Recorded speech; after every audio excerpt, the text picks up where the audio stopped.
CV ditolak tuh banyak sih reasonnya ya. Yang paling simple CV nggak masuk karena nggak terbaca sama ATS, Application Tracking System. Nah biasanya CV yang dikirim itu bentuknya itu tuh PDF tapi tidak bisa di-copy atau misalnya bentuknya berantakan jadi nggak kebaca sama mesin. Kalau misalnya nih CV-nya itu dan biasanya nih kita sebagai recruiter nggak mungkin kita bacain semua 7 halamannya. Jadi biasanya recruiter itu kita tuh punya waktu around 10 sampai 15 detik lah untuk screening CV tersebut. Gitu. 10 sampai 15 detik. Singkat ya. Singkat, padat dan cepat. Jadi make sure CV-nya harus efisien.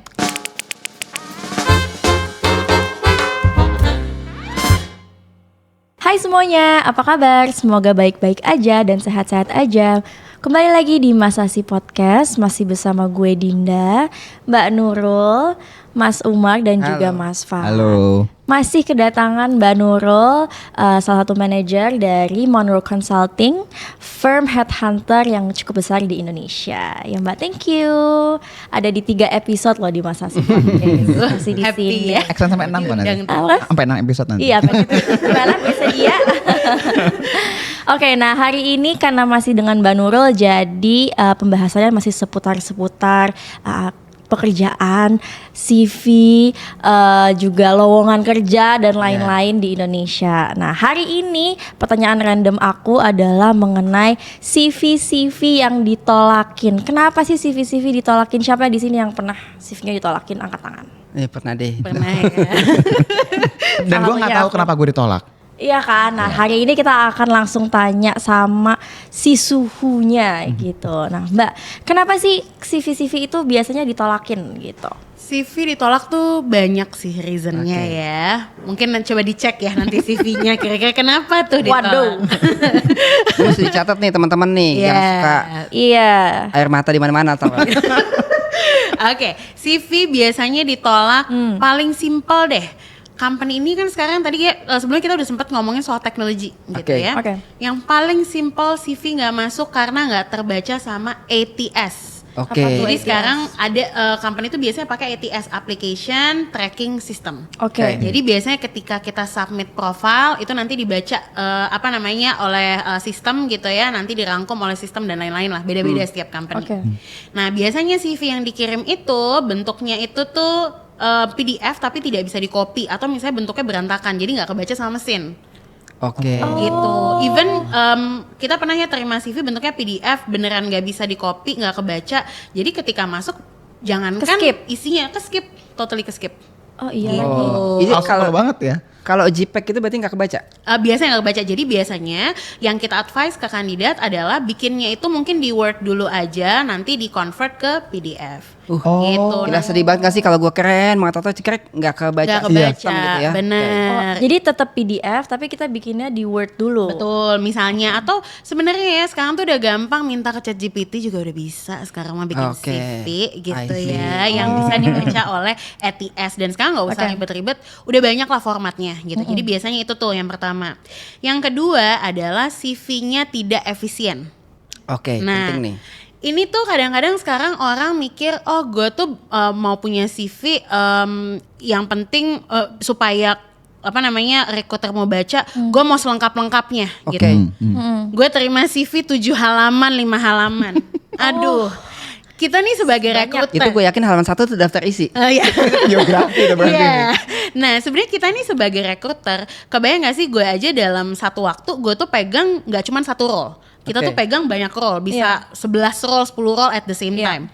Ketika kita post satu job di LinkedIn, di Jobstreet gitu ya, yang apply kan pasti banyak banget.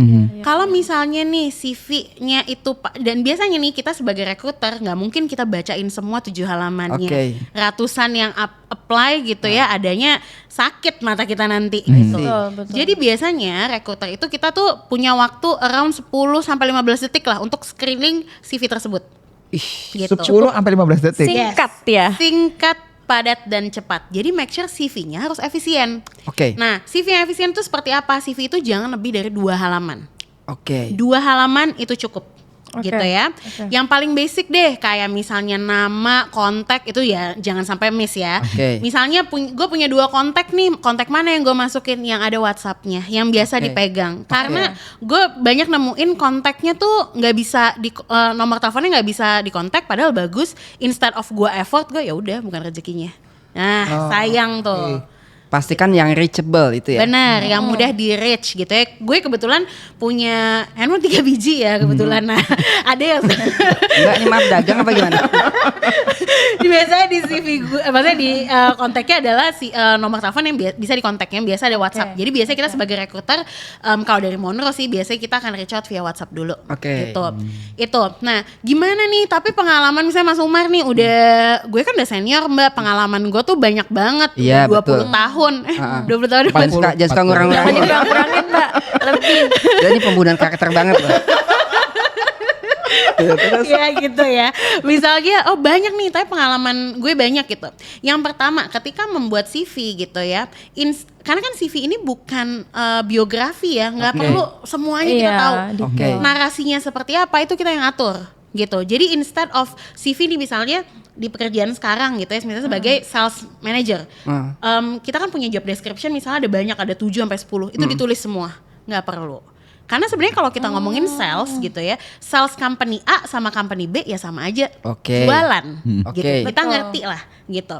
Tapi instead of nulis 5-7 job description, mendingan tulisnya 2-3 aja job description yang ngapain, atau dalam satu paragraf di bawahnya mendingan ditulis achievement. Jadi gitu. instead of job desk, mendingan nulis achievementnya. Karena kan yang ngebedain sales 1 dengan sales 2, yang mana nih yang perform? Ketahuannya dari mana? I was a best sales di sini dengan gini-gini gitu ya. Betul. Jadi mendingan ditulis achievementnya yang banyak. Nah, achievement tuh bentuknya banyak. Kayak misalnya sales deh tadi. Gue manage untuk doubling revenue. Atau misalnya, Mbak tapi gue nggak di sales, achievementnya kayak gimana ya? Tapi gue pernah nih Mbak diminta regional gitu ya, handling satu project yang belum pernah dihandle sebelumnya. Terus sukses, itu boleh. Gue pernah dapat awards nih karena gue bisa represent company dengan baik gitu ya, boleh.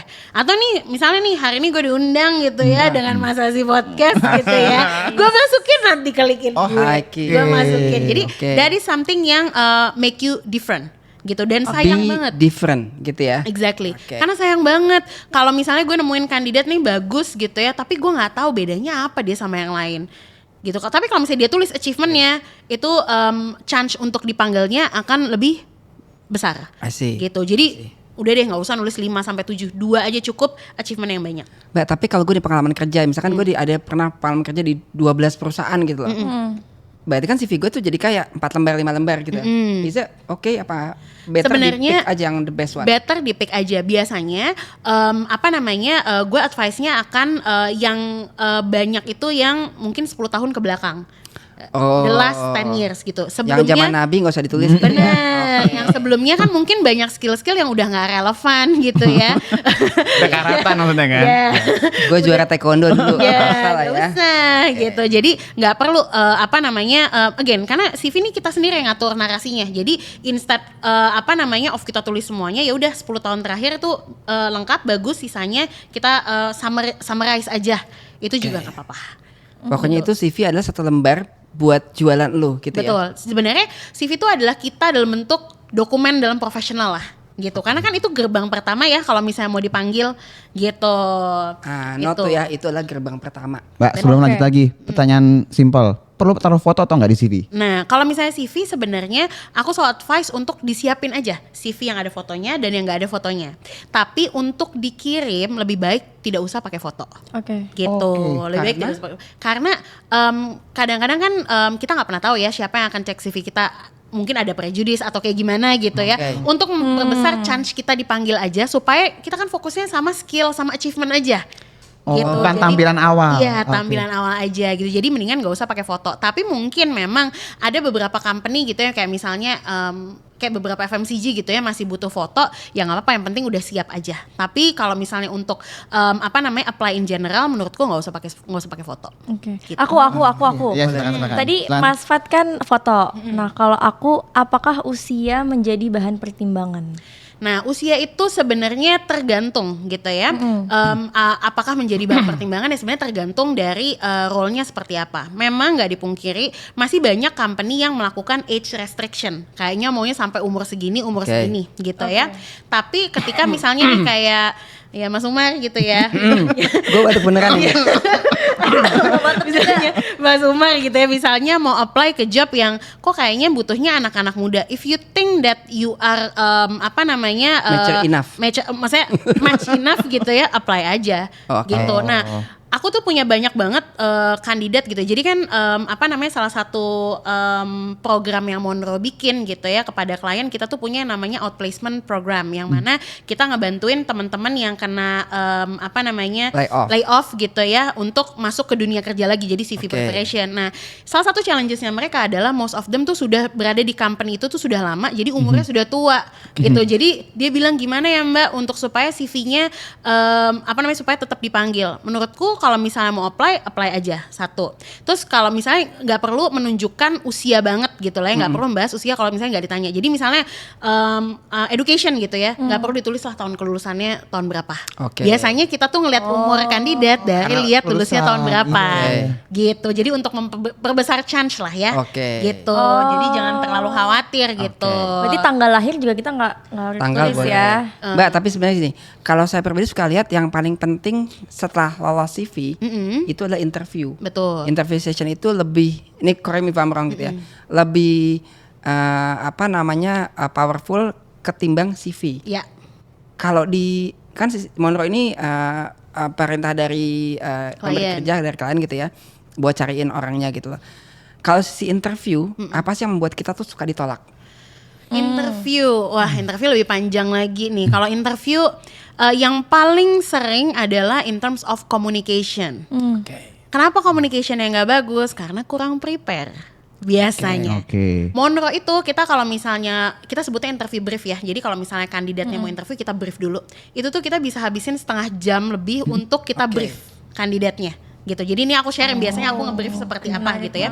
Jadi yang pertama adalah mesti tahu kadang-kadang orang tuh mikir interview tuh kan aduh kayak takut banget, deg-degan banget gitu ya. Sebenarnya kalau misalnya kita prepare itu santuy banget gitu loh. Even aku sendiri aja yang biasa assist klien, kandidat, tapi ketika aku interview aku masih latihan banget gitu. Nah, yang pertama nih interview adalah banyak orang gagal karena nggak prepare. Hal simpel deh. Pertanyaan pertama kalau interview pasti adalah can you tell me about yourself? Boleh nggak sih Mas? Ceritakan tentang kamu. Saya Pres Jati, tidak bercerita. Laki-laki tidak bercerita. Laki-laki tidak bercerita. Itu tapi langsung di-reject CV-nya. Itu pintunya keluar sana gitu. Gitu. Nah, ini adalah pertanyaan yang banyak orang nggak tahu, tapi ini pertanyaan krusial. Karena biasanya nih kita itu sebagai rekruter kita telepon banyak banget orang gitu ya. Biasanya kita menilai kita masih mau invest nggak ya, mau dengerin nggak sih nih orang itu di 90 detik pertama tersebut. Jadi introduction itu jangan lebih dari 1,5 menit.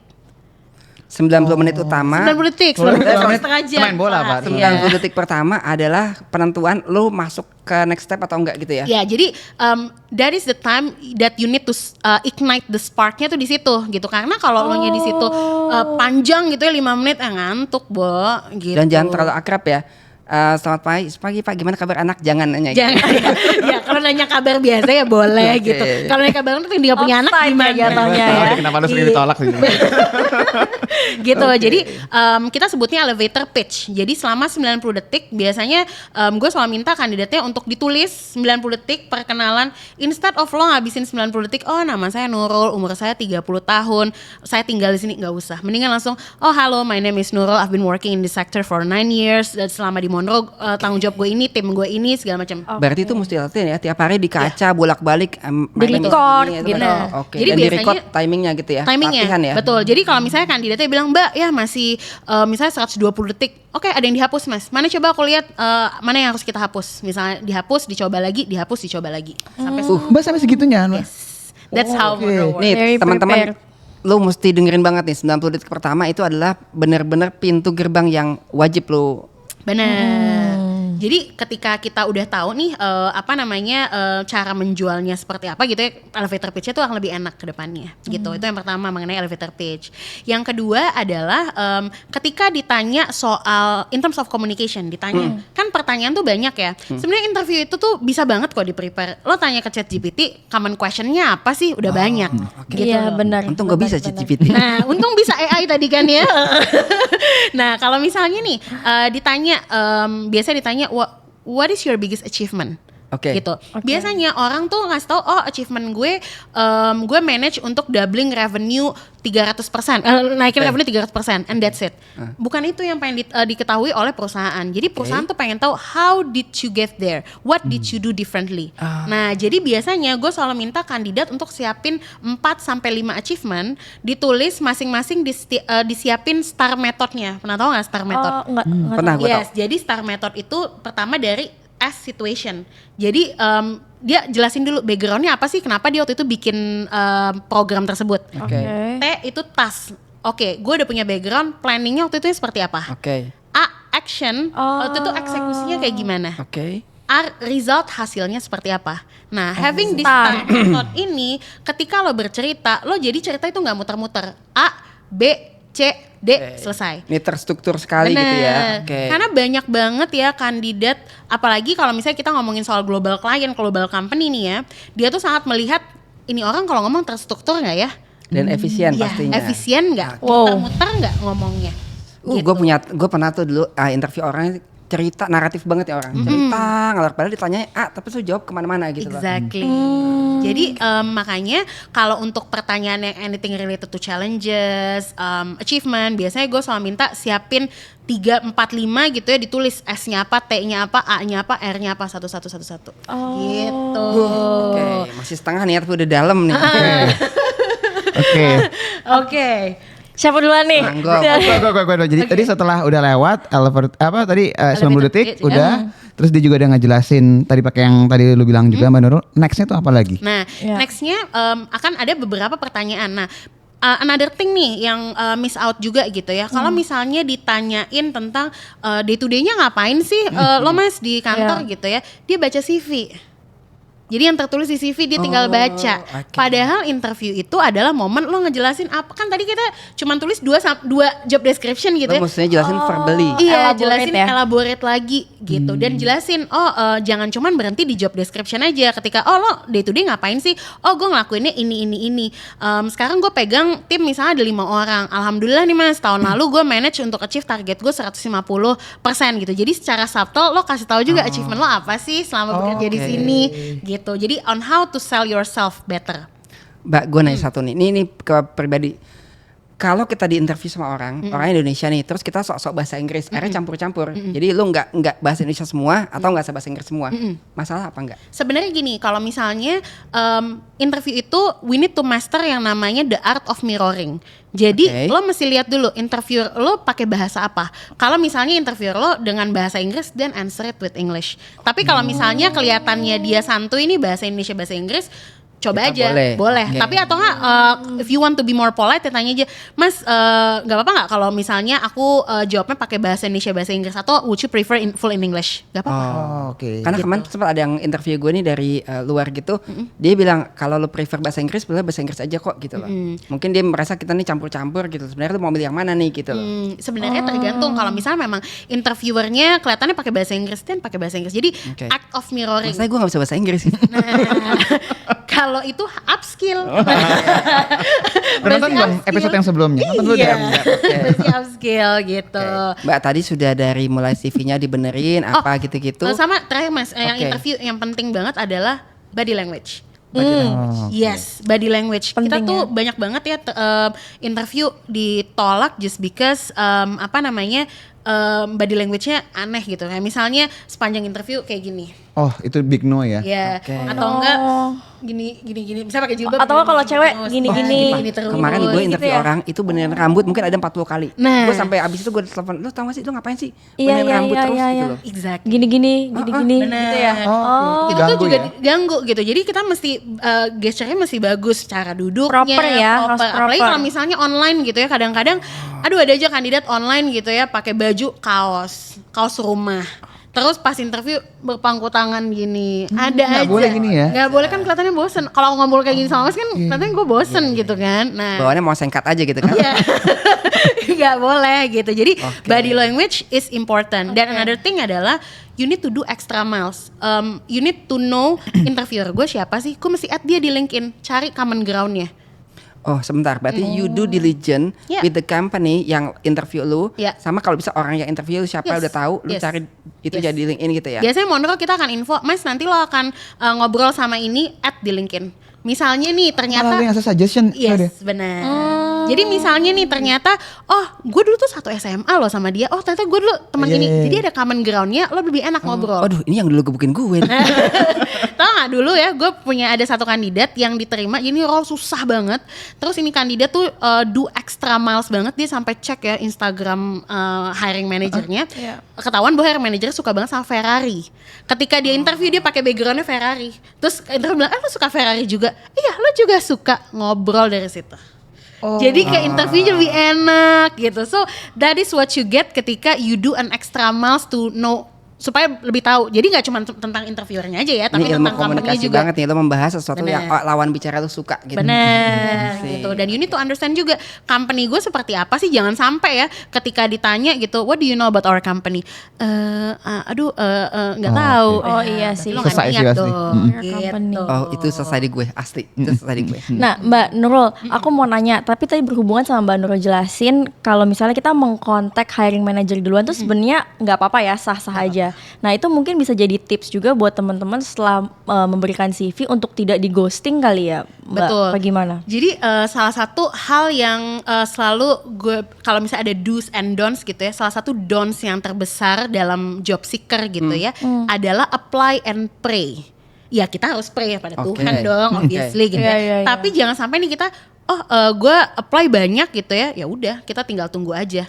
Kan kita kompetisinya banyak gitu ya. So how can you make yourself different adalah misalnya gue apply nih sebagai sales manager di Monroe Consulting gitu ya. Abis udah apply di Jobstreet, gue akan buka LinkedIn cari siapa ya sales manager, berarti atasnya kalau nggak head of sales, VP of sales, director sales, atau managing director. Simply message aja, hi, misalnya gue head of salesnya, hi Nurul, I just applied to one of your job, would be appreciate if you can check my profile. The least that I will do as a hiring manager adalah cek profile LinkedIn-nya dia. Gitu. Kalau sesuai, then it's good. Kalau enggak ya udah, at least gue cek LinkedIn-nya dia. I see. Dan itu ternyata nggak, justru malah nggak apa-apa ya? Gak apa-apa. Aplikasi langsung itu ya? Gak apa-apa, malah itu yang makes you different. Karena lo do something yang different lah with another candidate. Tapi kalau misalnya lo cuma nunggu, ya udah deh. Dan kita pun suka kandidat yang punya inisiatif seperti itu gitu. Asalkan jangan sampai lo baru apply, lo message, terus kan kita sibuk gitu ya, nggak sempat balas gitu. Message lagi, jangan juga gitu. Iya.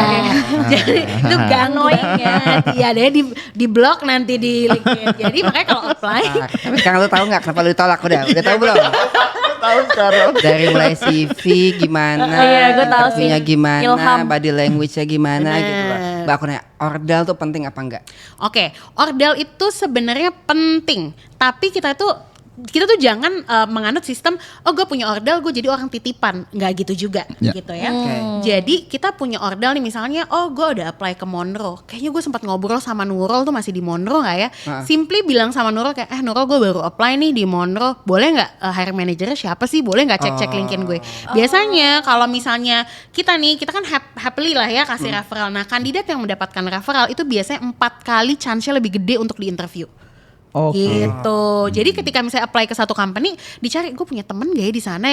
Tapi jangan berharap kayak masukin gue dong lo supaya gue jadi orang titipan. Enggak, kita kan anti ya kayak gitu. So you do this in a proper way gitu ya. Bener. Jadi simply boleh nggak minta dong HR lo untuk cek profile gue, itu nggak apa-apa. Gitu. Di episode kali ini kita banyak Tadi soalnya 2 gerakan itu. Tadi kan dia membahas tentang do and don'ts-nya gitu ya. Itu nancep banget kenapa kita sering kenapa ditolak ya, padahal gue merasa gue oke nih. Kok ya gue pernah gue merasa gue tahu kandidat lawan gue nih, gue merasa gue lebih hebat. Tahu kok yang dapat dia ya, kenapa ya? Itu kan nggak dibahas sama si pemberi kerjanya kan. Terus gue mikir apa ya hebatnya gitu loh. Ternyata ini jawabannya, banyak hal yang kita suka miss yang detail-detailnya gitu ya. Jadi gue sekarang mau nanya, Nggak boleh. Cukup. Masalah gaji itu gimana caranya? Karena kan masih ada orang yang bilang, gue mau gajinya sekian. Terus dari sisi supaya match sama yang si pemberi kerja, tipsnya gimana? Seperti apa? Oke, salary ini adalah salah satu challenges juga ya, baik untuk job seeker ataupun yang memberi pekerjaan, employer gitu ya. Jadi sebenarnya kita nih kalau dari sudut pandangnya job seeker, ketika kita ngobrolin soal salary negotiation lah ya, yang pertama itu kita harus open dulu gitu ya. Maksudnya jangan sampai gue punya angka segini, mau nggak mau pokoknya segini, nggak juga gitu ya. Yang pertama dilakukan adalah do your research. Banyak kok infonya dari Glassdoor. Kita bisa cek di Glassdoor. Monroe itu setiap tahunnya di awal tahun kita ngeluarin yang namanya report salary report. Gitu. Kita ada. Jadi gaji yang wajar, gaji yang wajar dulu berapa sebenarnya tahu ya. Jadi gitu kita bedain tuh ya basic based on role-nya apa, sektornya apa, berapa tahun pengalamannya juga ada. Jadi misalnya, gue sales 5 sampai 7 tahun dari teknologi sektor, sekarang gaji di angka berapa ya? Monroe ada reportnya, gitu. Kalau di bawah, berarti tinggal ke bos. Bos, coba dulu lihat ini. Nego dong. Makanya baru tahu kan Monroe, makanya follow Monroe di LinkedIn. Iya dong. Masuk yang ini.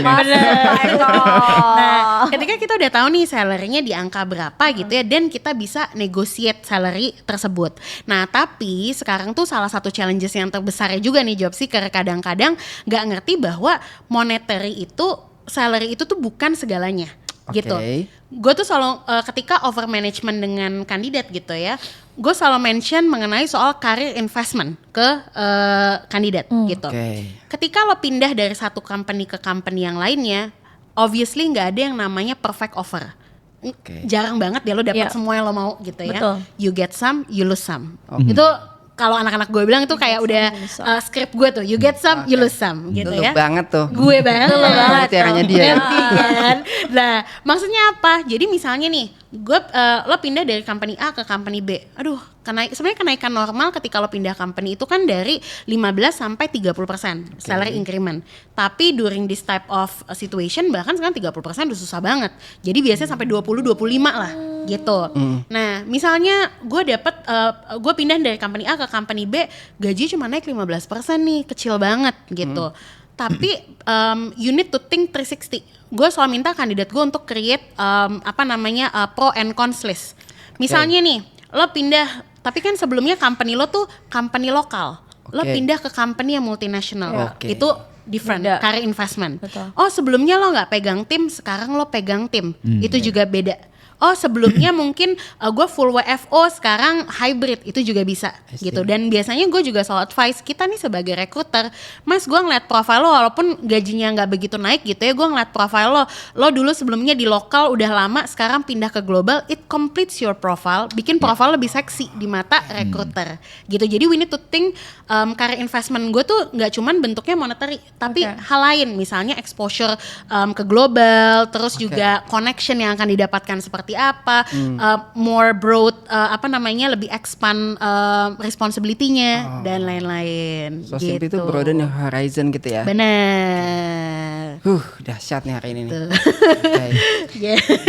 Oke, banyak banget ya insights-nya, teman-teman bisa banyak notes-nya tadi itu, aku aja tadi banyak banget. Ada lagi nggak kira-kira yang mau ditanyain? Udah cukup, biarin teman-teman aja kalau mau nanya-nanya feel free. Iya, aku juga pengen nganjurin teman-teman meskipun banyak banget mungkin yang masih merasa gagal di luar sana, tapi peluangnya tuh masih banyak kok dan masih ada sesuai tadi yang Mbak Nurul juga udah jelasin. Jadi kalian bisa self reflect tuh gimana, apakah CV-nya udah rapi dan relevan, apakah skill kamu udah sesuai sama industri yang dibutuhkan, dan apakah selama proses interview kamu udah punya attitude dan manner yang bagus dan komunikasi juga yang bagus. Self reflect, selalu belajar lagi, terus always learning ya. Gitu. Nah, jadi teman-teman juga share juga pengalaman kalian di bawah, bisa tanya-tanya juga, bisa discuss, bisa tanya-tanya, bisa curhat, colongan juga bisa di bawah, feel free. See you on the next video. I hope it's hopeful. Bye-bye. Bye.